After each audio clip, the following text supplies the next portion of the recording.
Hello बच्चा लोग, आज ना हम लोग क्या करेंगे। हम लोग सेल जो चैप्टर है ना, the fundamental unit of life, उसको एक बार में ही कवर करेंगे।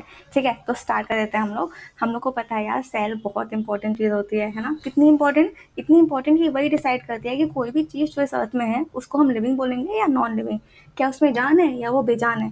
जैसे ये कब बेजान है, क्योंकि भाई ये सेल से नहीं बना है ना। पर तुम और मैं, हम लोग में जान है, क्यों है? क्योंकि हम लोग सेल से बने हैं, है कि नहीं। प्लांट में भी जान है, क्योंकि प्लांट भी सेल से बना है। तो ये बहुत इंपॉर्टेंट रूम हो गया है ना, ये बहुत इंपॉर्टेंट चीज़ हो गई सेल तो। और सेल बहुत छोटी छोटी होती हैं, हमको माइक्रोस्कोप की मदद से ही देखना पड़ता है उनको, हम लोग नॉर्मल आई से नहीं देख सकते उनको, है ना। तो सेल बहुत इंपॉर्टेंट है, ये बात तो हमको पता चल गई, है ना। इसलिए हम लोग सेल को, इसलिए चैप्टर का नाम रखा है the fundamental unit of life, क्योंकि जिंदगी है तो सेल से है ना। तो अब जब हमको पता चल गया कि सेल इतनी इंपॉर्टेंट है, तो हम लोग देखते हैं भाई सेल की क्या कहानी है। मतलब सेल को सबसे पहले देखा किसने, उसका नाम किसने दिया, और उसकी इम्पोर्टेंस को किसने समझा। ठीक है, तो सेल सेल से जाके पूछना है कि सेल तेरी कहानी क्या है, किससे किसने तेरे को देखा, है ना। How how did it even begin. तो सेल बोलती है यार, एक आदमी था रॉबर्ट हुक नाम का। ठीक है, रॉबर्ट हुक नाम का एक आदमी था, जिसने मुझे सबसे पहले देखा था 1665 में। ठीक है, उसने मुझे सबसे पहले देखा था। ओके, 1665 है, तो बहुत बहुत बहुत पुरानी बात है, राइट। अभी क्या साल चल रहा है? अभी चला है 2022। तो मतलब कि सेंचुरीज अगो की बात है, तब तो ब्रिटिशर्स भी नहीं था हमारे यहाँ पे। तो इतने पहले एक एक आदमी था रॉबर्ट हुक, इसने इसने इन्वेंट कर लिया था एक माइक्रोस्कोप। ठीक है, और ये देख रहा है आसपास की चीज़ों को माइक्रोस्कोप के अंदर। तो इसने देखा पास में ना एक पेड़ था, उसे ना पेड़ की बाहर की छाल को ऐसे छीन के निकाला। ठीक है, छाल तो डेड होती है ऑफकोर्स, है ना। हमको पता है डेड है, क्यों, कैसे है डेड, हमको कैसे पता क्यों डेड है? क्योंकि भाई जो डेड चीज़ें होती हैं ना, उस वो लोग हार्ड होती हैं, कड़ी कड़ी होती हैं। जैसे हमारे नेल्स कड़े कड़े हैं, है ना, हमारे बाल कड़े कड़े हैं, वैसे ही पेड़ पेड़ की जो छाल होती है वो भी तो कड़ी कड़ी होती है ना। क्यों होती है कड़ी कड़ी? क्योंकि वो भी डेड है। ठीक है, तो उसने ना इसी सेल को निकाला, और उसने क्या कर दिया, हाँ, और उसने ना इसके पतले पतले स्लाइसेस बनाए, और उसको अपने माइक्रोस्कोप के अंदर देख रहा था। ठीक है, तो जब उसने इसके पतले पतले स्लाइसेस को माइक्रोस्कोप के अंदर देखा ना, तो उसको दिखे कुछ ऐसे हनीकॉम लाइक स्ट्रक्चर्स। ठीक है, हेक्सागोनल शेप के हनीकॉम लाइक स्ट्रक्चर दिखे। मतलब मधुमक्खी के जाले छाते, सॉरी, मधुमक्खी के छत्ते टाइप के स्ट्रक्चर दिखे। ठीक है, ये तो गंदा बन गया, बट उसको जो दिखा था वो बड़ा सुंदर सा था। ठीक है, एंड ही थॉट यार, ये तो ऐसा लग रहा है जैसे कि ये छोटे छोटे कमरे हैं, क्या इसके अंदर कोई रहता है? बताओ, सेल के अंदर कोई रहता है क्या? बट एनीवे, उनको बस एक कमरा दिखा था तब। ठीक है, उन्हें बोला यार ये क्या है, पेड़ की छाल पे, तो पेड़ के बार्क पे या पेड़ की कॉर्क पे। ठीक है, कॉर्क बोलते हैं हम लोग इसको। कॉर्क मतलब क्या, शैम्पेन का ढक्कन होता है ना, ऐसा हम लोग उड़ाते हैं, वही कॉर्क। ओके, उन्हें बोला यार ये तो ऐसा लग रहा है छोटे छोटे कमरे हैं, है ना। और उन्होंने इसका नाम क्या रख दिया, लिटिल रूम। मतलब उनकी लैंग्वेज में सेल। ठीक है, सेल का क्या मतलब होता है, लिटिल रूम। ठीक है, किसने नाम रखा? रॉबर्ट हुक ने नाम रखा। और रॉबर्ट हुक ने ही सबसे पहली सेल देखी थी, हालांकि वो थी dead cell. Okay, I hope ये तो बिल्कुल क्लियर हो गया, है ना। तो अब ठीक है, डेड सेल की बात हो गई, तो अब किसी और ने देखा होगा लिविंग सेल, है ना। बिल्कुल, देखिए, एंटनी वॉन ल्यूवेनहॉक। ठीक है, ल्यूवेन, लिविंग। ठीक है, लिविंग सेल किस देखी? एंटनी वॉन ल्यूवेनहॉक ने। ल्यूवेनहॉक कौन था? ल्यूवेनहॉक था एक लेंस मेकर। ठीक है, ये क्या करते थे, ये लेंस को बनाते थे। ठीक है, और इनने ना, ये बहुत फंसाते हैं यार, बहुत टाइम इनके पास। ठीक है, एक बार एक तालाब के बाजू में जाके बैठ गए, पॉन्ड के बाजू में, और वो ना क्या कर रहे हैं, अपने माइक्रोस्कोप को भी लेके गए हैं। उनका एंटरटेनमेंट अब माइक्रोस्कोप उनका। ठीक है, तो उन लोग माइक्रोस्कोप के अंदर तालाब के पानी को देख रहे हैं। तो उनको पता क्या दिखा? उनको दिखा कि तालाब में कुछ ऐसे ऐसे छोटी छोटी चीज़ें हैं जो ना चल रही हैं, तैर रही हैं। ठीक है, तालाब के पानी के अंदर, जो नॉर्मल आई से नहीं दिख रही थी, पर माइक्रोस्कोप में दिखी। तो उन्होंने कहा, ओ माय गॉड, एनिमाकुले। उन्होंने बोला ये तो छोटे छोटे जानवर हैं यार, है ना।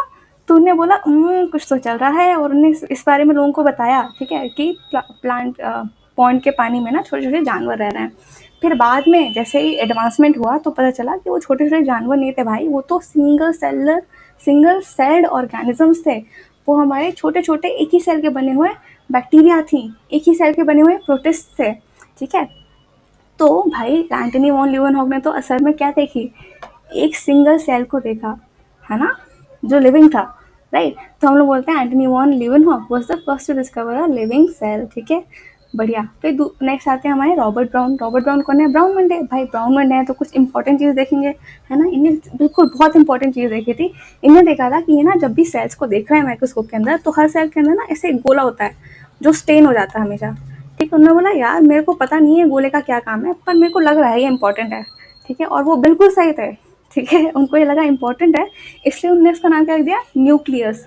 न्यूक्लियस मतलब होता है सेंट्रल, किसी भी चीज़ की जो सेंट्रल बीच की इंपॉर्टेंट चीज़ है, ठीक है, तो उन्होंने इसका नाम दिया न्यूक्लियस। और ये बिल्कुल सही थे, क्योंकि हमको पता है कि न्यूक्लियस तो बहुत सबसे ज़्यादा इंपॉर्टेंट सेल ऑर्गेनल होता है ना, न्यूक्लियस को हम लोग बोलते हैं ब्रेन ऑफ द सेल, इतना इंपॉर्टेंट होता है। तो रॉबर्ट ब्राउन, देखो रॉबर्ट हुक, हुक हुक तो नॉन लिविंग होता है ना, हुक से मछली पकड़ते हैं, तो हुक ने देखा नॉन लिविंग सेल को। रॉबर्ट ब्राउन, ब्राउन मुंडे, सेल की, ब्राउन मुंडे इंपॉर्टेंट है, तो इम्पॉर्टेंट ब्राउन मुंडे ने सेल के सबसे इंपॉर्टेंट सेल ऑर्गेनल को देखा था, ठीक है, न्यूक्लियस को देखा था, ओके। और लिविंग सेल को देखा था ल्यूवेनहॉफ ने। सब कुछ क्लियर है ना? बढ़िया। तो आगे बढ़ेंगे हम लोग सेल थ्योरी पे।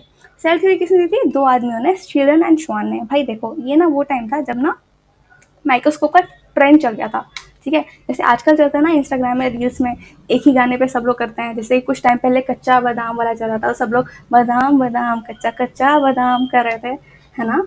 तो वैसे ही इस टाइम ना माइक्रोस्कोपी का ट्रेंड चल रहा है, तो सब लोग, सारे साइंटिस्ट लोग क्या कर रहे हैं, उन लोग ना माइक्रोस्कोप लेके आ रहे हैं और देख रहे हैं, प्लांट में भी ऐसा दिख रहा है, ओ वाह, इस एनिमल के स्लाइसेस बना के देखूँ तो मैं माइक्रोस्कोप के अंदर सेल दिखे मेरे को। तो यही कर रहे थे लोग, ठीक है। तो दो आदमी थे, एक शील्डन था, एक शॉन था। ये दोनों भी ट्रेंड को फॉलो कर रहे हैं। शील्डन था बॉटनिस्ट, मतलब वो प्लांट्स के साथ ये हरकत कर रहा था कि प्लांट्स की स्लाइसेस बना के देख रहा था। श्वान क्या कर रहा था? श्वान ना एनिमल्स के साथ यही हरकत कर रहा था, ठीक है। और दोनों ना एक ही टाइम पे सेम कंक्लूजन पे आए, ठीक है। इन लोगों ने बोला कि भाई जितने भी लिविंग ऑर्गेनिजम्स है ना, भले वो प्लांट्स हैं या वो एनिमल्स हैं, वो सब के सब बने हैं सेल से, ठीक है। अब ये बात तो तुमको ही पता है, मेरे को ही पता है, पर उस टाइम पे ना ये बहुत बड़ी बात थी, ऐसा क्लेम करना कि मैं छाती ठोक के मैं वादा करता हूँ, मैं यकीन के साथ कह रहा हूँ कि जो भी लिविंग है वो सेल से बना है, ठीक है। और ये कितना बड़ा स्टेटमेंट हो गया था, इतना बड़ा स्टेटमेंट हो गया था कि हम लोग ने इसको एक थ्योरी बना दिया, सेल थ्योरी का नाम दे दिया, है ना, ठीक है। तो सेल थ्योरी का फर्स्ट पॉइंट इज कि all living organisms are made up of cells. Okay cool. Next point is the definition of cells, कि cells are the fundamental, cells are the basic structural and functional unit of life, ठीक है। ऐसा क्यों बोला मैंने? भाई देखो, I was explaining this, हाँ भाई क्या होता है, जैसे हम लोग का घर बनता है दीवारों से, है ना। ये मान लो ये घर की एक दीवार है, इसके ऊपर छत होगी, तो इस दीवार को किससे बनाया? ईंटों से बनाया, है ना। ये ईंटें ऐसे ऐसे अरेंज थी, इसलिए दीवार बन गई, है कि नहीं? ऐसे ऐसे अरेंज थी सारी ईंटें। बट वॉट इफ ये ईंटें ऐसी अरेंज होती, ऐसे ऐसे, ठीक है, फिर ऐसे, लेट मी रब दिस, हाँ, ऐसे अरेंज होती, तो ये तो दीवार थोड़ी ना बनती, ये बन जाता सीढ़ी, है ना। तो ईंटें तो सेम है, पर उससे घर बन रहा है या सीढ़ी बन रहा है, ये डिपेंड क्या किस पे करेगा? ये डिपेंड करेगा उनके अरेंजमेंट में, है ना।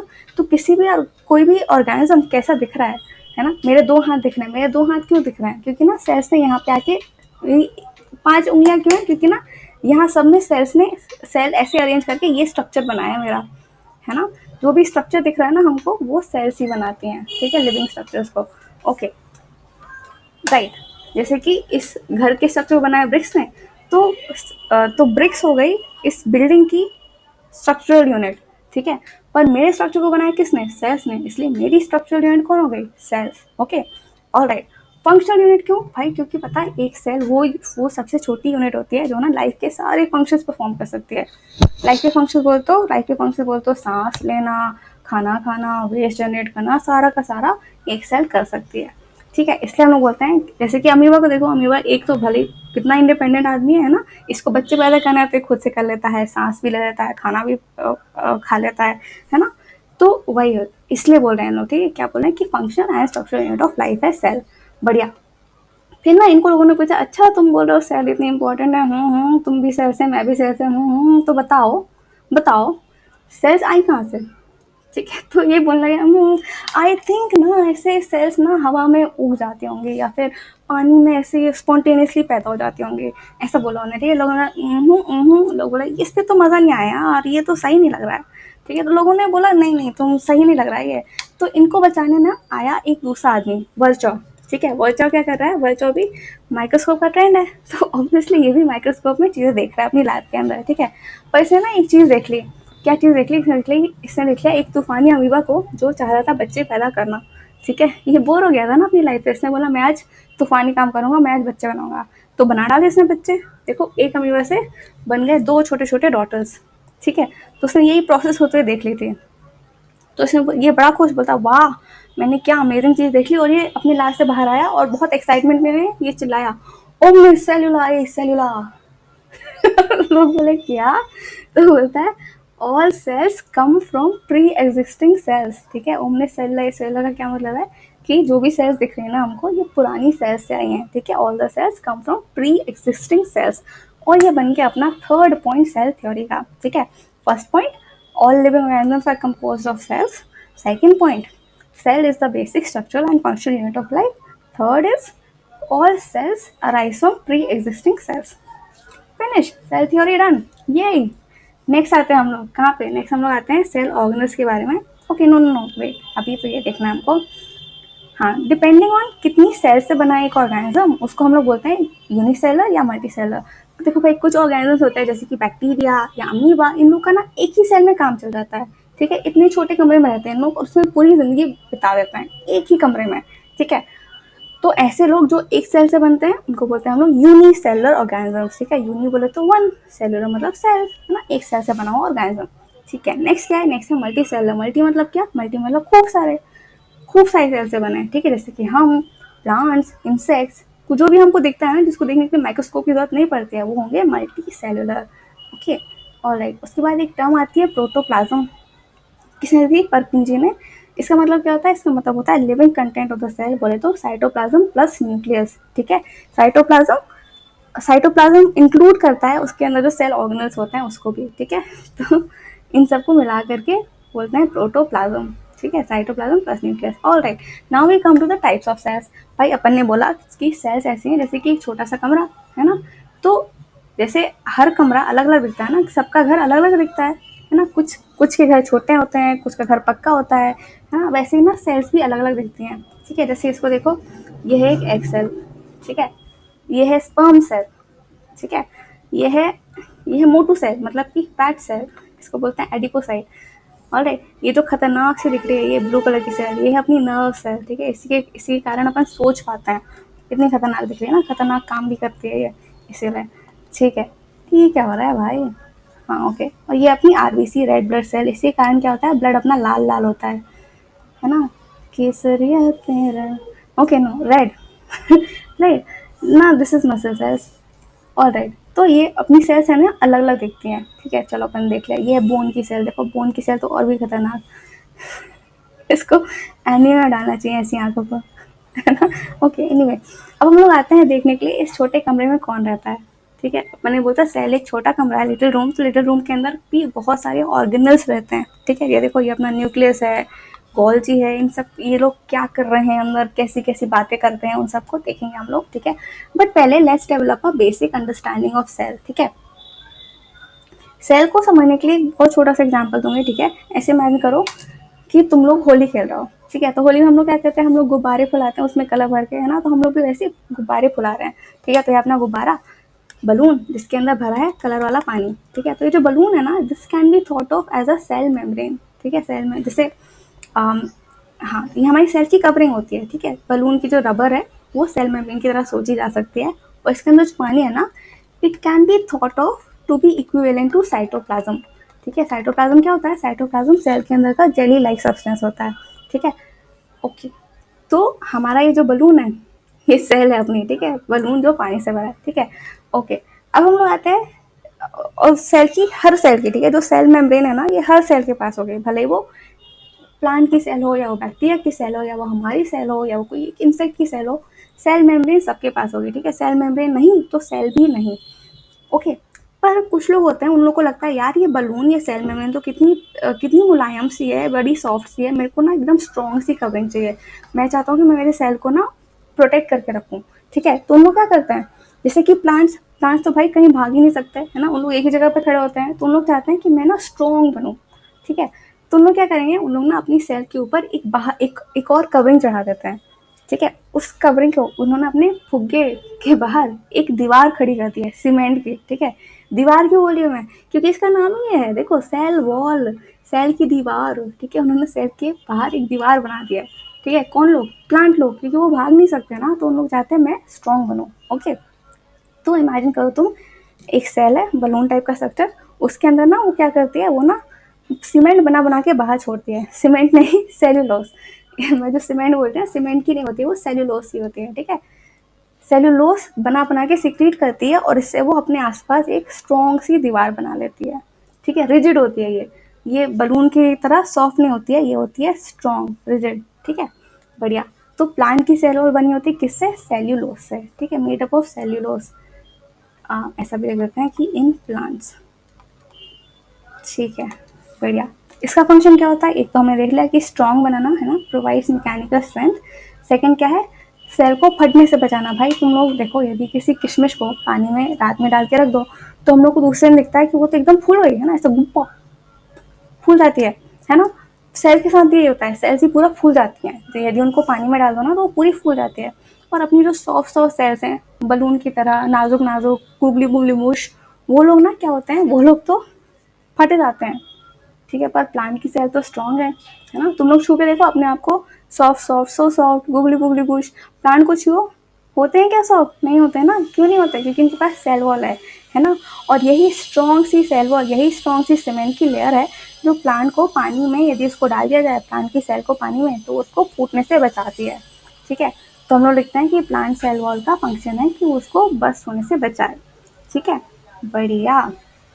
तो आपने बुक में और भी चीज़ें लिखी हैं। Cell wall is a rigid covering found outside the cell membrane of plant cell. It is also found in bacteria and fungi. तो सिर्फ प्लांट को नहीं, बैक्टीरिया और फंजाई को भी जरूरत पड़ती है कि वो स्ट्रॉन्ग बने, ठीक है। और ये क्या होती है? ये नॉन लिविंग होती है और फुली परमिएबल होती है, ठीक है। मतलब कि as long as size is not the barrier ना, ये सबको अंदर आने देती है, ठीक है। पानी पानी आ जा तो भी, ग्लूकोज तो भी आ जा, ठीक है। जब तक साइज उतना इतना बड़ा नहीं हो जा रहा है कि सेल वॉल को क्रॉस नहीं कर पाता, तब तक ये आने देती है, ठीक है। मतलब ये ऐसे नहीं करेगी, डिस्क्रिमिनेशन नहीं करेगी कि तुम लोग नहीं आ पाओगे, सिर्फ तुम लोग आ सकते हो। ये बस बोलती है तुम्हारा साइज अलाउ करता है तो आ जा भाई तू, ठीक है। बढ़िया। देन ये शेप प्रोवाइड करती है सेल्स को, है ना। ऑब्वियसली सीमेंट की लेयर है तो प्रोवाइड करेगी शेप। नेक्स्ट आता है साइटोप्लाज्म। साइटोप्लाज्म क्या है? सेल के अंदर का जेली लाइक सब्सटेंस है। तो ये ऑलमोस्ट 80 to 90% वाटर होता है, ठीक है। और इसमें घुली होती हैं कुछ कुछ प्रोटीन्स, कुछ कुछ सॉल्ट्स, कुछ कुछ आयंस, और ऑब्वियसली हमारे सेल ऑर्गेनल्स भी रहते हैं इसमें, है ना। All the cell organelles are embedded in it, ठीक है। बढ़िया। नेक्स्ट नेक्स्ट इन लाइन है सेल मेम्ब्रेन। सेल मेम्ब्रेन क्या है? सेल मेम्ब्रेन अपनी सेल का सिक्योरिटी गार्ड की तरह है, ठीक है। हमने बोला कि यार सेल तो छोटा सा कमरा है पर बड़ा इंपॉर्टेंट कमरा है, तो उसका अपन को प्रोटेक्शन करनी पड़ेगी ना, कोई सिक्योरिटी गार्ड को रखना पड़ेगा, है ना। तो बिल्कुल अपन रखते हैं से, और अपना सिक्योरिटी गार्ड का नाम क्या है? सेल मेम्ब्रेन है, ठीक है। ये किससे बना होता है? ये बना होता है लिपिड और प्रोटीन से। लिपिड बोले तो घी तेल, ठीक है। ऐसे ऐसे होता है, ठीक है। और उसके उसके अंदर कुछ कुछ प्रोटीन्स तैर रही होती हैं, ठीक है। इनसे मिलके बनता है अपना सेल मेम्ब्रेन। इसका फंक्शन क्या है? इसका फंक्शन अपन ने भाई, जो सिक्योरिटी गार्ड का फंक्शन है कि ये सेमी परमेबल होता है और ये कुछ कुछ लोगों को अंदर आने देता है, कुछ कुछ लोगों को नहीं आने देता, okay. It allows entry of, जैसे सिक्योरिटी गार्ड करते हैं ना, सिक्योरिटी गार्ड को देखिएगा कि तुम्हारे घर के बाहर यदि हम लोग सिक्योरिटी गार्ड को रखवा दें, है ना, तो क्या करेगा वो रिलेटिव्स को अंदर आने देगा, है ना। पर यदि कोई टेररिस्ट आ गए तो उसको अंदर आने देगा? क्या नहीं आने देगा, है ना। डकैत लोग आ गए तो भगा देगा वो, है ना। कुत्ता बिल्ली को नहीं आने देगा। बिल्कुल वैसे अपना अपना सेल मेम्ब्रेन क्या करता है? कुछ कुछ लोगों को अंदर आने देता है, कुछ कुछ लोगों को नहीं आने देता, ठीक है। It is the biological membrane which separates the cells from its surrounding, ठीक है। बढ़िया। Next in line is our nucleus, है ना, न्यूक्लियस। तो अब ये न्यूक्लियस क्या है? यार न्यूक्लियस पता है, न्यूक्लियस को बोलते हैं हम लोग एक सेल ऑर्गेनल है। सेल ऑर्गेनल बोल तो यार देखो, मेरी जो बॉडी है, तुम्हारी जो बॉडी है, इसके अंदर खूब सारे ऑर्गन्स हैं, है ना। ऑर्गन्स जैसे कि पेट, स्टमक जो कि खाने को डाइजेस्ट करता है, और एक दिल होता है। दिल क्या करता है? दिल ब्लड को पंप करता है। जी हाँ, प्यार नहीं करता है दिल। Breaking news. है ना। तो वैसे ही सेल जो कि एक लिटिल रूम है, इसके अंदर भी ना खूब सारे ऑर्गेनल्स रहते हैं, ठीक है, जिनका अपना अपना काम डिसाइडेड है, ठीक है। तो उनमें से जो न्यूक्लियस होता है ना, यदि हम लोग ऐसे इमेजिन करें कि सेल के अंदर जो ऑर्गेनल्स हैं वो एक परिवार की तरह रहते हैं, तो उसमें ना न्यूक्लियस को बोलेंगे हम लोग कि परिवार का मुखिया है, ये फैमिली का हेड है, ठीक है। मतलब कि फैमिली के हेड की बात तो सबको माननी पड़ती है ना। वैसे ही ना न्यूक्लियस की बात सारे दूसरे ऑर्गेनल्स मानते हैं, ठीक है। इसलिए हम लोग बोलते हैं न्यूक्लियस को brain of the cell, cell का दिमाग है, हेडक्वार्टर ऑफ द सेल, ठीक है, या फिर परिवार का मुखिया, हेड ऑफ द फैमिली, ठीक है, ऐसा है, ओके। क्यों बोलते हैं ऐसा यार? इतना फुटेज क्यों मिल रही है न्यूक्लियस को? इतना फुटेज ना न्यूक्लियस को इसलिए मिल रही है क्योंकि ना वो बहुत ऑसम काम करता है। देखो भाई, इसके ऑसम मैं एक बहुत छोटे से एग्जाम्पल से एक्सप्लेन करती हूँ। यार देखो, तुम्हारी लाइफ, मेरी लाइफ, अपन दोनों की लाइफ स्टार्ट हुई थी एक ज़ाइगोट की तरह, है ना? हम लोग एक पॉइंट में मम्मी के पेट में होंगे और हम लोग एक ही सेल थे, ज़ाइगोट थे, है ना? और इस ज़ाइगोट ने बना लिया किसको? मेरे को, एक पूरे के पूरे इंसान को बना लिया, है ना? अब ये ज़ाइगोट तो एक ही सेल है ना? इस सेल को कैसे पता कि इसको बनाना है प्रियांशी को या इसको तेरे को बनाना है? इस ज़ाइगोट को किसने बताया कि इसको एक बिल्ली नहीं बनाना या कुत्ता नहीं बनाना या पेड़ नहीं बनाना, एक इंसान ही का बच्चा बनाना है? कैसे पता चला? पता है कैसे पता चला? इसके न्यूक्लियस के अंदर जो डीएनए रहता है उससे, ठीक है? अपना सेल है, सेल के अंदर न्यूक्लियस है, न्यूक्लियस के अंदर होता है एक डीएनए, ठीक है? डीएनए क्या होता है? डीएनए एक धागा टाइप का होता है, ठीक है? पर ये धागा बहुत इंपॉर्टेंट धागा है यार, पता है? ये ना पूरे एक ऑर्गेनिज्म की इंफॉर्मेशन स्टोर करके रखता है कि जिस जिस भी ऑर्गेनिज्म का ये डीएनए है ना, वो होगा, उसकी हाइट इतनी होगी, उसका स्किन कलर ऐसा होगा, उसके बाल इस कलर के होंगे, उसके बाल कर्ली होंगे या स्ट्रेट होंगे, उसकी आँख इस कलर की होगी, है ना? तुम लोग देखते हो ना, पापा बच्चे के पापा का पता करने के लिए डीएनए टेस्ट करते हैं, है ना? क्योंकि डीएनए में तो जानकारी है कि किसके डीएनए से तू बना है, ठीक है? ठीक है? तो डीएनए होता है ब्लूप्रिंट ऑफ एन ऑर्गेनिज्म, ठीक है? तो मतलब समझो, सिर्फ इस सेल में डीएनए था तुम्हारा, इसलिए तुम हो, ठीक है? वो कहता है ना, मैं ऐसा क्यों हूँ, मैं ऐसा क्यों हूँ, तुम ऐसे इसलिए हो क्योंकि तुम्हारा डीएनए ऐसा है। ओके, तो अब तो तुम लोग समझ गए होगे कि न्यूक्लियस इतना इंपॉर्टेंट क्यों है ना? तो हम लोग देख लेते हैं न्यूक्लियस का स्ट्रक्चर क्या होता है। ओके, न्यूक्लियस को डबल मेम्ब्रेनस न्यूक्लियस होता है, डबल मेम्ब्रेनस मतलब कि इसके पास दो दो मेम्ब्रेन की कवरिंग होती है, ठीक है? जैसे सेल की कवरिंग है सेल मेम्ब्रेन, बिल्कुल वैसे ही ना अंदर न्यूक्लियस को भी इसने दो दो कपड़े पहनाए रखे होते हैं, ठीक है? ये अपनी सेल बनाई है मैंने, सेल मेम्ब्रेन है, ये लिखा है मैंने। ओके, सेल मेम्ब्रेन के अंदर है अपना न्यूक्लियस, है ना? न्यूक्लियस को ये देखो, दो दो लेयर के कपड़े पहनाए हुए हैं, है ना? डबल कवरिंग क्यों भाई? बड़ा इंपॉर्टेंट है ना इसीलिए, ठीक है? फिर इसमें हम लोग को दिखता है कि अंदर एक धागा है, धागा कौन क्या है अपना? ये डीएनए है ना? ये ब्लू कलर का डीएनए है। ओके, फिर हम लोग को दिखता है कि डीएनए के न्यूक्लियस के अंदर भी ना, जैसे अपन मान लो कोई सेल को देख रहा है माइक्रोस्कोप के अंदर, मिट नहीं रहा यार। हाँ, अपन यदि कोई सेल को देख रहा है माइक्रोस्कोप के अंदर, तो ये सेल है। अपन को एक गोला दिखता है जो कि अलग से स्टेन हो गया है, ठीक है? पर इस गोले के अंदर भी ना एक रीजन होता है जो बड़ा गाढ़ा, जो बड़ा डार्क स्टेन होता है, ठीक है? गोले के अंदर का गोला, और इस गोले के अंदर के गोले को बोलते हैं हम लोग न्यूक्लियोलस, ठीक है? न्यूक्लियोलस क्या होता है? Nucleolus is a dark stained circle sphere found inside the nucleus, ठीक है? और ये क्या करता है? ये ना राइबोसोम्स को बनाता है, ठीक है? यहाँ पे भीड़ मची होती है, ठीक है? ये एक फैक्ट्री है जहाँ पे राइबोसोम बन रहे हैं, तो बहुत भीड़ मची है, इसलिए ज़्यादा डार्क स्टेन हो जाता है, ठीक है? Okay, are we missing anything? Okay, हाँ, न्यूक्लियस की बात हो गई। क्रोमैटिन है, क्रोमैटिन क्या है? क्रोमैटिन डीएनए का ही एक रूप होता है, ठीक है? DNA. Okay, then there is nucleoplasm. यार जैसे साइटोप्लाज्म होता है ना, कि सेल के अंदर की जेली को साइटोप्लाज्म बोल दिया, वैसे न्यूक्लियस के अंदर भी तो जेली होगी, है ना? न्यूक्लियस भी खाली थोड़ी ना होगा, तो उसको अपन बोल देते हैं न्यूक्लियोप्लाज्म, ठीक है? बढ़िया, तो ऐसा दिखता है स्ट्रक्चर न्यूक्लियस का, राइट? इसको डीएनए या फिर क्रोमैटिन भी लिख सकते हैं हम लोग, है ना?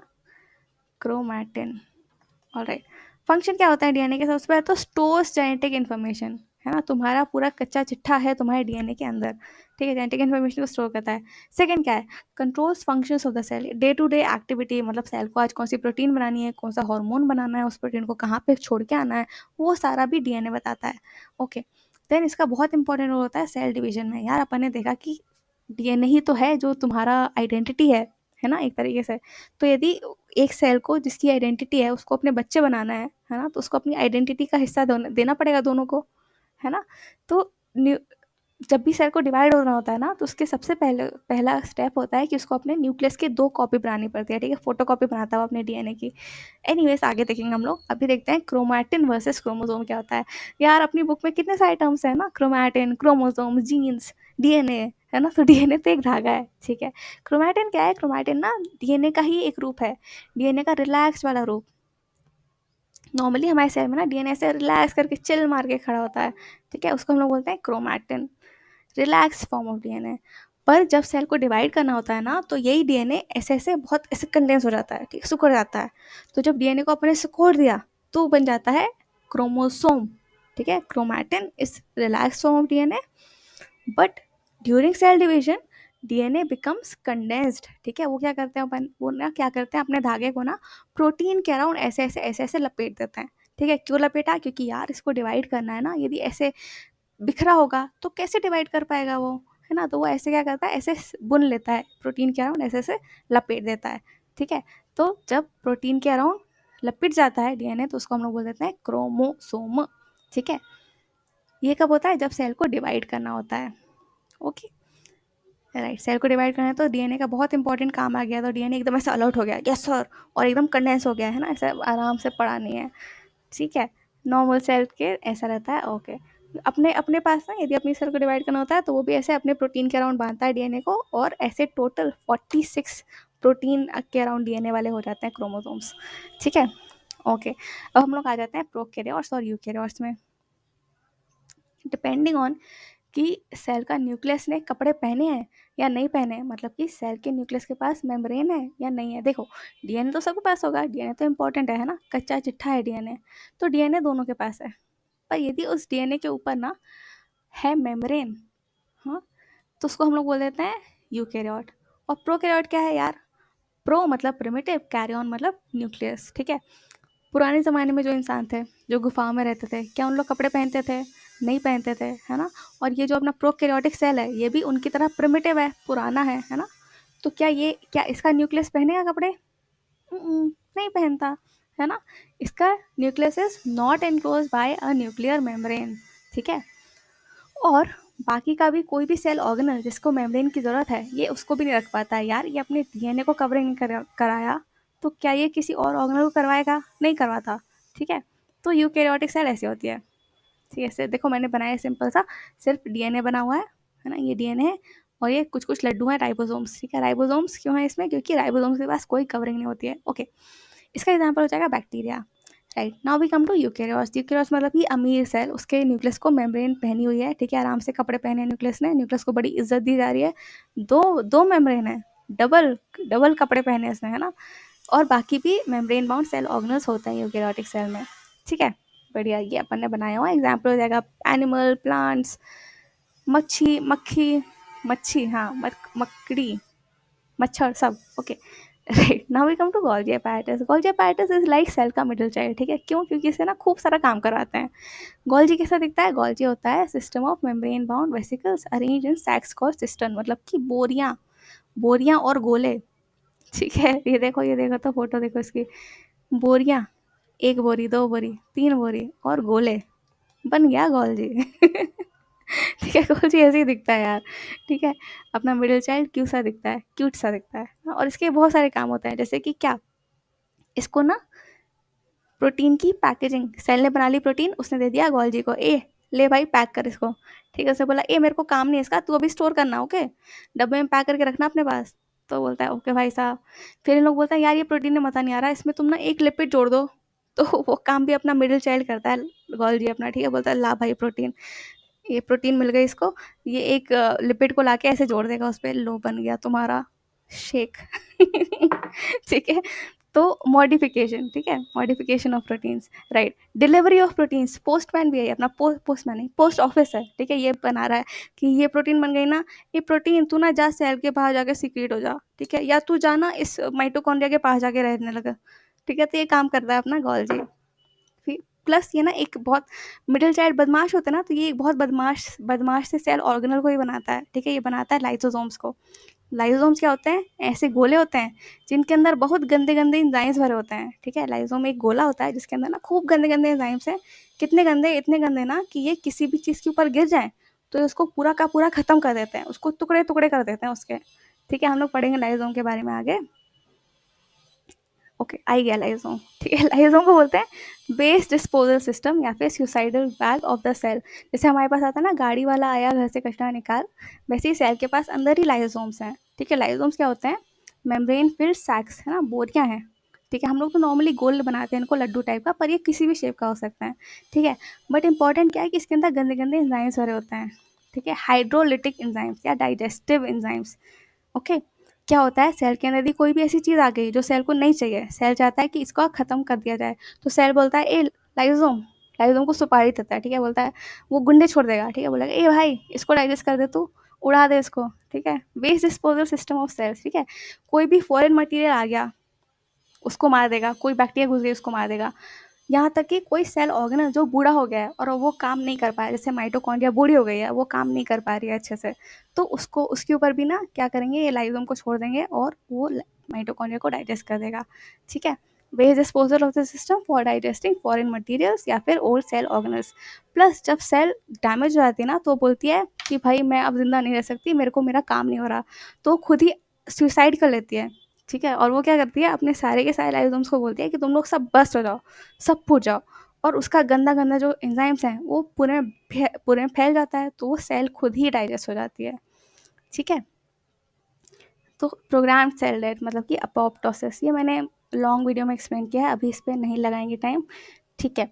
राइबोसोम से आ गए, इसमें बेसिकली क्या हो रहा है ना, कुछ चीज़ घुस गया अंदर, ठीक है। ये फॉरेन पार्टिकल है, खाना भी हो सकता है, कोई बदमाश बैक्टीरिया भी हो सकता है, उसको इसने इस गोले में लेके आया और इस गोले में क्या किया, अपने लाइसोम को फ्यूज़ करवा दिया, ठीक है। तो इसके एंजाइम्स इसके अंदर घुस गए और फिर वो डाइजेस्ट हो गया, और जो भी वेस्ट पड़ा उसको बाहर फेंक दिया इसने, है ना, ऐसा हुआ। Okay, now we come to ribosomes. What are ribosomes? Ribosomes होते हैं लड्डू, ठीक है। सेल के अंदर छोटू छोटू ग्रैनुलर ऑर्गेनिजम्स होते हैं, ऑर्गेनल्स होते हैं, ठीक है, लड्डू की तरह, बहुत छोटे छोटे होते हैं। और इन पर ये छोटे हैं तो इसको अंडर एस्टिमेट नहीं करो भाई, बहुत इंपॉर्टेंट काम करते हैं। क्या काम करते हैं? ये बनाते हैं प्रोटीन, ठीक है, बहुत इंपॉर्टेंट चीज़ बनाते हैं प्रोटीन को, ओके। और ये खुद बने होते हैं प्रोटीन प्लस आरएनए से, ठीक है। प्रोटीन में आरएनए को जोड़ दो तो राइबोसोम्स हो जाते हैं, और ये लोग खुद ही प्रोटीन बनाते हैं बड़े होके, ओके। इनको ये आपको प्रोकैरियोट्स में भी मिलेगा, गरीब सेल्स में भी मिलेगा, और अमीर सेल्स से मिलेगा हमारी जैसी, ठीक है। थोड़ा अलग अलग होते हैं वैसे, पर okay, no need to get into detail right now, ठीक है। फिर आ जाता है अपना एंडोप्लाज्मिक रेटिकुलम। एंडोप्लाज्मिक रेटिकुलम क्या है? साइटोप्लाज्म के अंदर फैला हुआ मेम्ब्रेन का जाल, ठीक है। मतलब कि सिस्टम ऑफ मेम्ब्रेन्स होते हैं जो साइटोप्लाज्म में फैले होते हैं, okay. Network of membrane bound tubes and sheets inside the cytoplasm, ठीक है।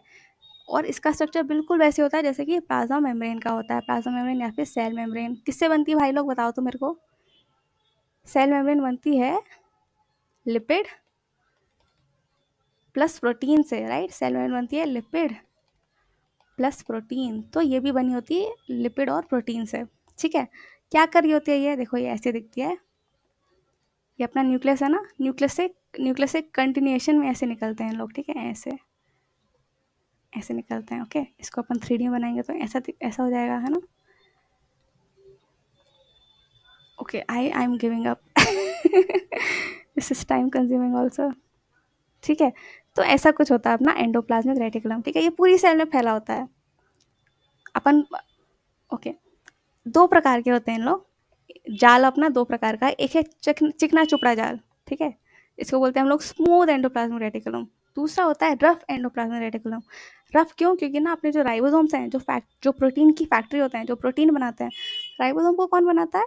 न्यूक्लियोलस, याद है? न्यूक्लियस के अंदर एक और भी डार्क स्टेन रीजन होता है ना, जहाँ पे भीड़ मची होती है। क्यों भीड़ मची है? क्योंकि वहाँ पे राइबोसोम्स बन रहे हैं, है ना। और ये राइबोसोम्स न्यूक्लियस के बाहर निकलते हैं और वो क्या करते हैं, वो प्रोटीन को बनाते हैं, ठीक है। कुछ कुछ राइबोसोम्स यहाँ पे चिपक जाते हैं, देखो एंडोप्लाज्मिक रेटिकुलम में चिपक जाते हैं, है ना। और ऐसा एंडोप्लाज्मिक रेटिकुलम जो कि राइबोसोम को चिपकाया हुआ है, अब वो खुरदुरा हो गया ना, इसको देखो ये चिकना चपटा है ना। और ये खुरदुरा हो गया, क्यों हो गया खुरदुरा? क्योंकि इसमें राइबोसोम चिपक गए, है ना, तो फोड़े फोड़े हो गए इसको, तो ये बन गया रफ एंडोप्लाज्मिक रेटिकुलम, ठीक है। काम क्या करेगा रफ एंडोप्लाज्मिक रेटिकुलम? ये ना राइबोसोम की मदद करता है, ठीक है, किसमें? प्रोटीन बनाने में। तो ये लिखा है अपन ने, RER has ribosomes attach, function is protein synthesis, है ना। कहाँ पे होता है? रफ, माइक्रोस्कोप के अंदर देखो तो रफ सा दिखता है ये, ठीक है। स्मूथ का क्या फंक्शन है? स्मूथ के पास राइबोसोम्स नहीं है। अब स्मूथ तो प्रोटीन बना नहीं सकता, तो क्या करे ये? मर जाए? नहीं, ये कुछ तो बनाएगा। क्या बनाता है ये बनाता है फैट या फिर लिपिड को, ठीक है। फैट और लिपिड सिंथेसिस, ठीक है। अब तुम देखो, लिपिड और प्रोटीन से तो बनती है मेम्ब्रेन, है ना। तो दोनों लोग मिलके क्या करते हैं? मेम्ब्रेन को बनाते हैं। मेम्ब्रेन बायोजेनेसिस, बायोजेनेसिस मतलब कि जेनेसिस मतलब पैदा करना, बायोलॉजिकली, ठीक है। मेम्ब्रेन अपनी सेल खुद ही मेम्ब्रेन बनाती रहती है। कैसे बनाती है? एंडोप्लाज्मिक रेटिकुलम की मदद से, ठीक है। रफ वाला बना के देगा प्रोटीन और स्मूथ वाला बना देगा लिपिड, और दोनों मिलके मेम्ब्रेन बना लेते हैं, ठीक है, कितना बढ़िया, है ना? ये देखो, ये दिख रहा है अपना, ये है एंडोप्लाज्मिक रेटिकुलम। यहाँ पे ये पर्पल कलर वाला दिख रहा है ना? ये है एंडोप्लाज्मिक रेटिकुलम। बढ़िया। फंक्शंस क्या है इसके? Transport channel for transporting materials inside the cell.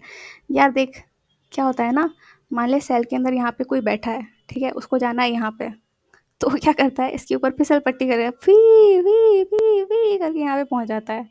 ठीक है, मतलब ये क्या करता है, ट्रांसपोर्ट चैनल की तरह एक्ट करते हैं। जैसे हम लोग रोड में चल के जाते हैं या ट्रेन में बैठ के जाएंगे, है ना, तो ट्रेन पटरी के ऊपर चलेगी, तो पटरी जो है ना ट्रेन की, वैसा है, वैसा भी काम करता है एंडोप्लाज्मिक रेटिकुलम। नेक्स्ट क्या है? नेक्स्ट है provide surface area for chemical reaction. Chemical reaction होना है। केमिकल रिएक्शन क्या? A plus B gives C plus D. तो ए प्लस बी को साथ साथ बैठना होगा ना, हवा में ए है, वहाँ पे बी है, ऐसे काम नहीं चलेगा, दोनों को पास लाना होगा। तो इन लोग, अपन लोग क्या बोलते हैं, अपन बोलते हैं भाई तू एंडोप्लाज्मिक रेटिकुलम में बैठ जा, यहाँ पे ए को बैठा दिया, यहाँ पे बी को बैठा दिया, और बोलते हैं तुम लोग करो भाई जो भी तुमको करना है हरकत, और तुम लोग बना दो सी और डी को, है ना, शुरू हो जाओ, चिपक जाओ एक दूसरे से। ठीक है, तो एंडोप्लाज्मिक रेटिकुलम में इन लोग बैठ जाते हैं, ठीक है, मतलब इनकी डेट चल रही है, ऐसा इमेजिन करो, एंडोप्लाज्मिक रेटिकुलम के ऊपर बैठ के।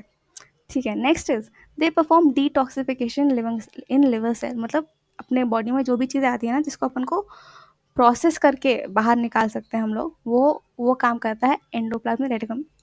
बोलते हैं दारू पियोगे तो लिवर खराब हो जाता है, क्योंकि लिवर का जो स्मूथ एंडोप्लाज्मिक रेटिकुलम होता है ना, वो क्या करता है, वो ना दारू को डिटॉक्सिफाई करता रहता है।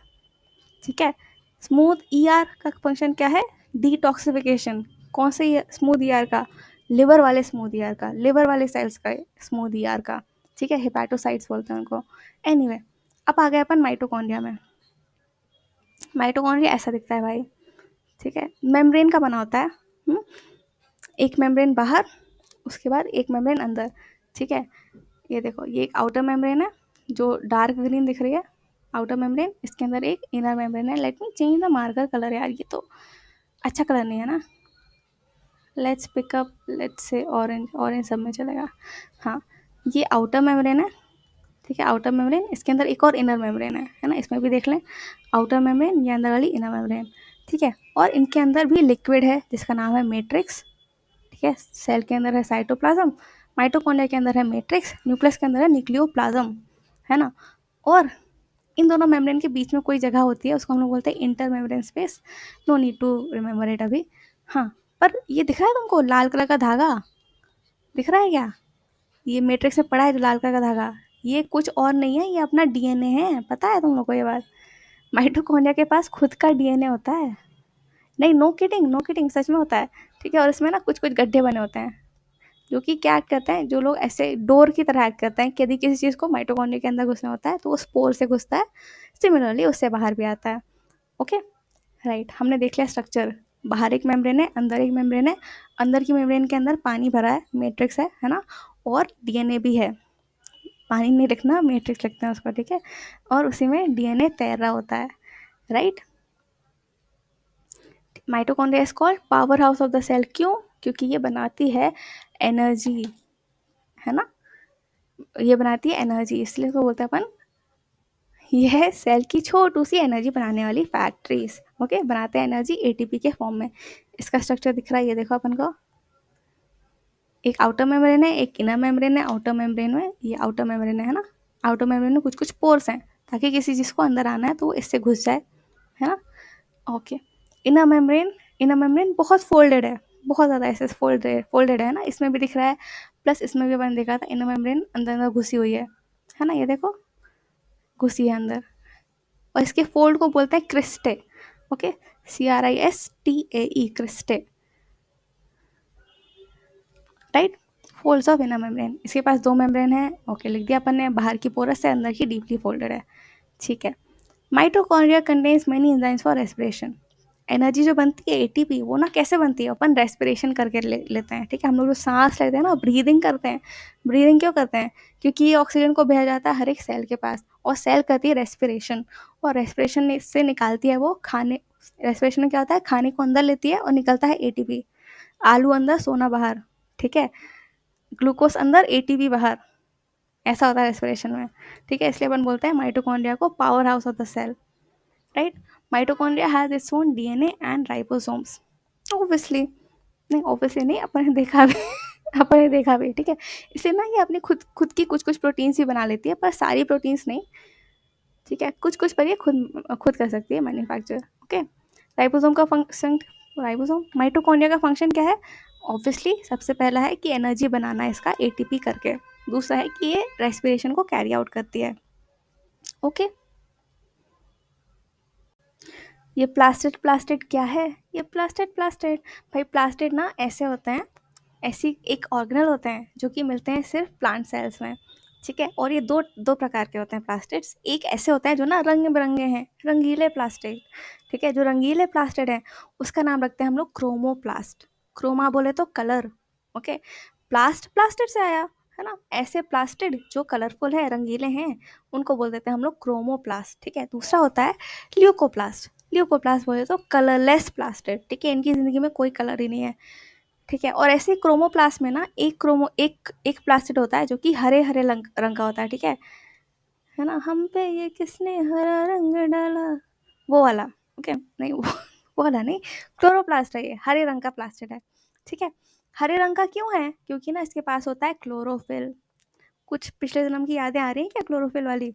क्लोरोफिल क्या होता है? क्लोरोफिल एक ऐसा पिगमेंट होता है जो प्लांट्स की मदद करता है फोटोसिंथेसिस करने में, है ना, ठीक है। तो बोले तो क्लोरोप्लास्ट का काम क्या है? क्लोरोप्लास्ट का काम है फोटोसिंथेसिस करवाना, ठीक है। तो क्वेश्चन आएगा कि साइट ऑफ फोटोसिंथेसिस क्या है, तो हम लोग बोलेंगे क्लोरोप्लास्ट है। क्लोरोप्लास्ट के अंदर होता है फोटोसिंथेसिस, ठीक है।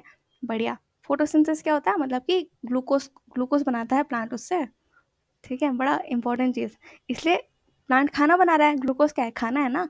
तो इसलिए हम लोग क्लोरोप्लास्ट को बोल देते हैं kitchen of the cell, kitchen, ठीक है। इसमें बन रहा है अपना ग्लूकोज, ठीक है। तो ल्यूकोप्लास्ट क्या करेंगे भाई? इनको भी तो कोई काम देना होगा, है ना। बेरंग सी है पड़ी जिंदगी, इन लोग कोई रंग नहीं भरवाते हैं। इन लोग क्या करते हैं? इन लोग ना स्टोरेज करते हैं, ठीक है। क्या स्टोर करते हैं? इन लोग स्टोर करते हैं स्टार्च को, ऑयल को, या प्रोटीन्स को, ठीक है। ल्यूकोप्लास्ट क्या करते हैं? स्टोरेज करते हैं, ठीक है। और भाई जैसे माइटोकॉन्ड्रिया अजीब गरीब आदमी था ना, अजीब गरीब सेल ऑर्गेनल था ना, खुद का डीएनए रख रहा था, ये प्लास्टिड भी वैसे ही हैं, उसी के कैटेगरी के लोग हैं इन लोग, ठीक है। इन लोग भी अपना डीएनए रखते हैं और अपने ही राइबोसोम्स भी रखते हैं इन लोग, ठीक है। यहाँ पे क्वेश्चन है which other cell organelle does, तो अभी तो अपन ने बता ही दिया कि भाई माइटोकॉन्ड्रिया के पास होता है, ठीक है। क्लोरोप्लास्ट के कारण ही पत्तियाँ हरी हैं, हम लोग को जो नेचर दिखता है ना आसपास की, वाह क्या ग्रीनरी है, क्लोरोप्लास्ट के कारण है वो, ठीक है। और जो फ्लावर्स होते हैं, रंग बिरंगे फ्लावर्स, ये भी एक तरीके के क्रोमोप्लास्ट के कारण होता है, ठीक है। क्रोमोप्लास्ट मतलब ऐसा प्लास्ट है जिसके पास कलर हो, है ना, हरे कलर का प्लास्टिड है क्लोरोप्लास्ट, है ना। ऐसे ही ना प्लास्टिड के अंदर और भी पिगमेंट्स हो सकते हैं, जैसे कि किसी प्लास्टिड के पास हो सकता है लाल कलर वाला पिगमेंट है ना, हो सकता है किसी के पास ऑरेंज कलर वाला पिगमेंट है ना, कैरोटीन बोलते हैं उसको, ठीक है। तो ऐसे ही बहुत से प्लास्टिड्स होते हैं, ओके। तो बहुत इंपॉर्टेंट काम कर रहे हैं नहीं क्या, अपन को नेचर की ब्यूटी दिखा रहे हैं लोग। और ये ल्यूकोप्लास्ट देखो ऐसे क्या होंगे, ऐसे होगा डबल मेम्ब्रेन, इसके अंदर प्रोटीन भरी होगी ऐसे, किसी के अंदर स्टार्च भरी है, ऐसा ऐसा होता है ल्यूकोप्लास्ट, ठीक है। ये डबल मेम्ब्रेन और इसके अंदर प्रोटीन ग्रैन्यूल्स, ये अपना एक ल्यूकोप्लास्ट हो गया, राइट। बढ़िया। आ गए वैक्यूल्स पे। वैक्यूल्स है भाई स्टोरेज कैन, ठीक है। जैसे हमारी बॉडी में हमारे घर पे डब्बे होते हैं ना, हम लोग उसमें कुछ भी स्टोर करके रखते हैं, सेल्स भी वैसे ही ना डब्बे रखते हैं अपने अंदर, उसको हम लोग बोलते हैं वैक्यूल। वैक्यूल में क्या करते हैं, जो भी रखा, जो भी एक्स्ट्रा भर गया है उसको वहाँ पे स्टोर करो। स्पेशली प्लांट्स, प्लांट्स तो इतना बड़ा सा डब्बा रखते हैं, बहुत बड़ा सा, ठीक है। उसको हम लोग बोलते हैं सेंट्रल वैक्यूल। खूब बड़ी वैक्यूल होती है उनकी, पता कितनी बड़ी? ऑलमोस्ट सेल की 50 से 90%, 50 to 90% volume of the cell is occupied by the central vacuole. इतनी बड़ी, इतना बड़ा डब्बा रखा है इन्हें, ठीक है।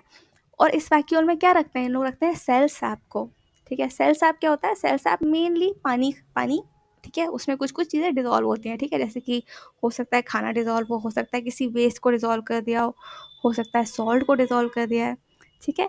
और इन लोग तो रखते हैं इतना सारा पानी अंदर क्योंकि ना ये इंपॉर्टेंट होता है सेल को, प्लांट सेल को एकदम टर्जेट करने में, ठीक है। मतलब मोटा फूला रहे वो।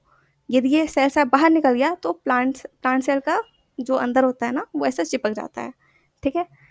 तो इसलिए इतना बड़ा सा वैक्यूल रखता है अपने पास, ओके, राइट। इसके अलावा और भी काम होते हैं उसके, ठीक है।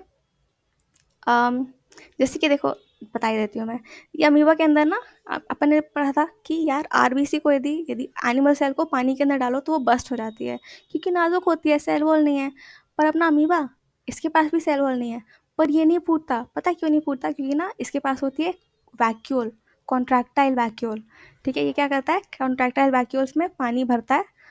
जो भी पानी उसके अंदर आ रहा है ना, वो क्या करेगा, वो उस पानी को ना कॉन्ट्रैक्टाइल वैक्यूल के अंदर भर लेगा, और कॉन्ट्रैक्टाइल वैक्यूल को फिर जाके पानी पूरा ड्रेन कर देता है। ठीक है, पानी इसमें भर लिया, फिर बाहर छोड़ दिया, भरा छोड़ा।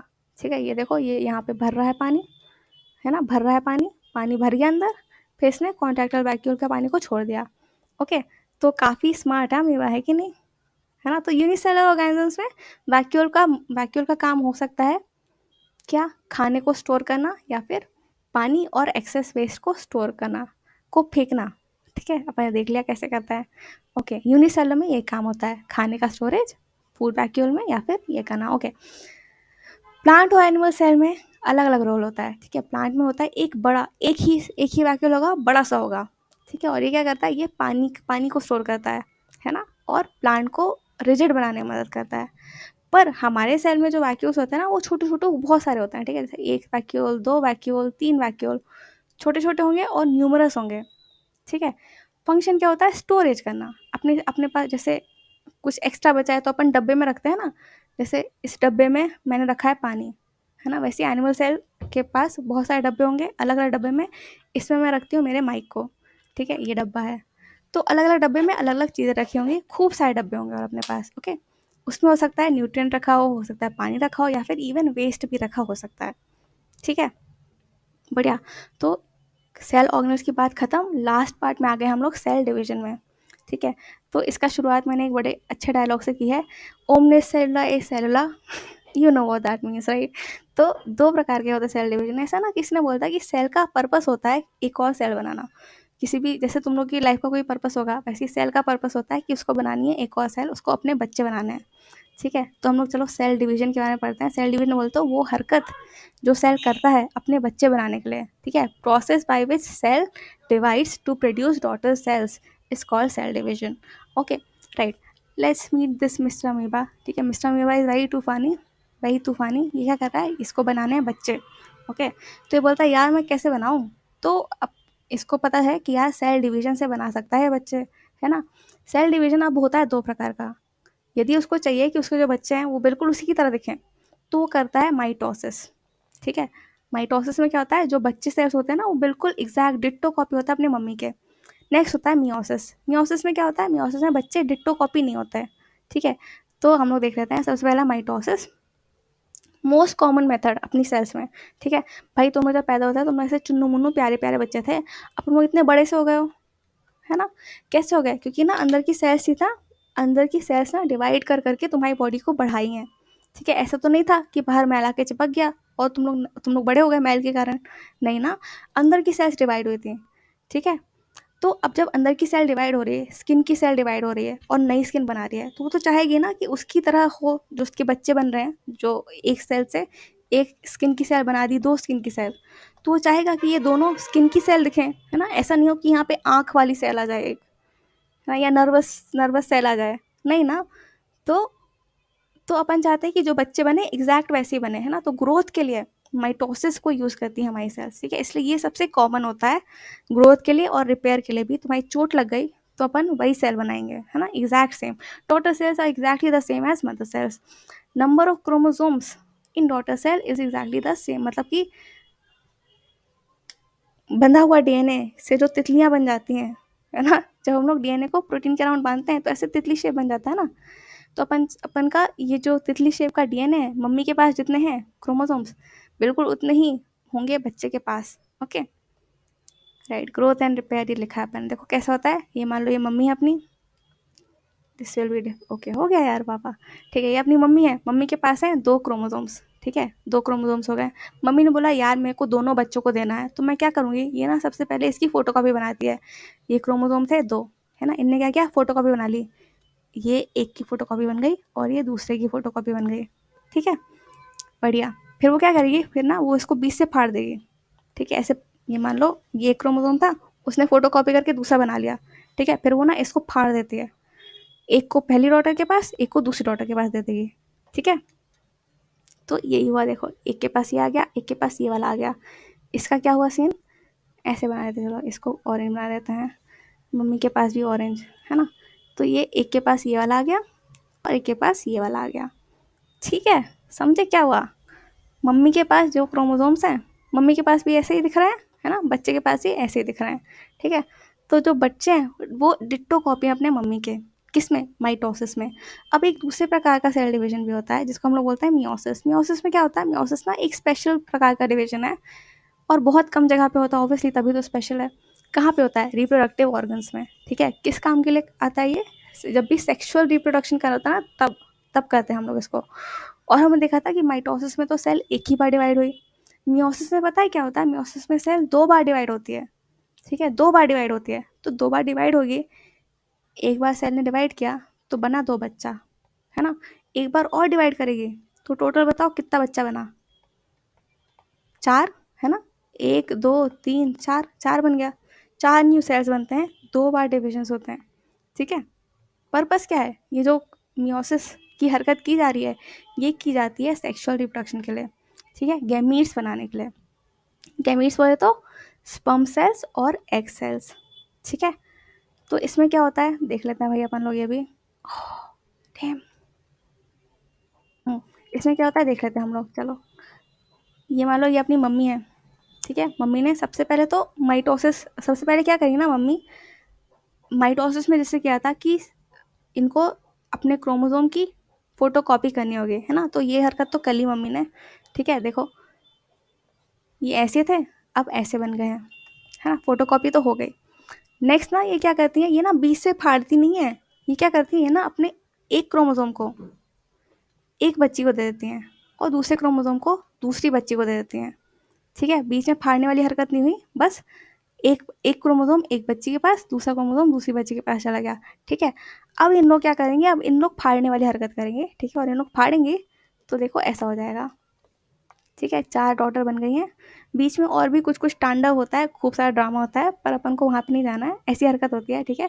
और बन गए 4 बच्चे, पर 4 बच्चे तो बने, पर तुम ये देखो इसकी मम्मी से के कंपैरिजन में, ओहो आई एम सो सॉरी, हाँ इनकी मम्मी के पास तो 2-2 क्रोमोसोम्स थे, 1 2, है ना। बच्चे के पास देखो एक ही है, सबके पास एक ही है। इनके साथ तो धोखा हो गया है ना, half chromosome, half the number of chromosomes. ऐसा क्यों हुआ, क्योंकि ना अपन सेक्सुअल रिप्रोडक्शन में चाहते हैं कि हाफ ही जाए, ठीक है। अपन चाहते हैं स्पर्म के पास 23 हैं, एग के पास भी 23 हैं क्रोमोसोम, ठीक है।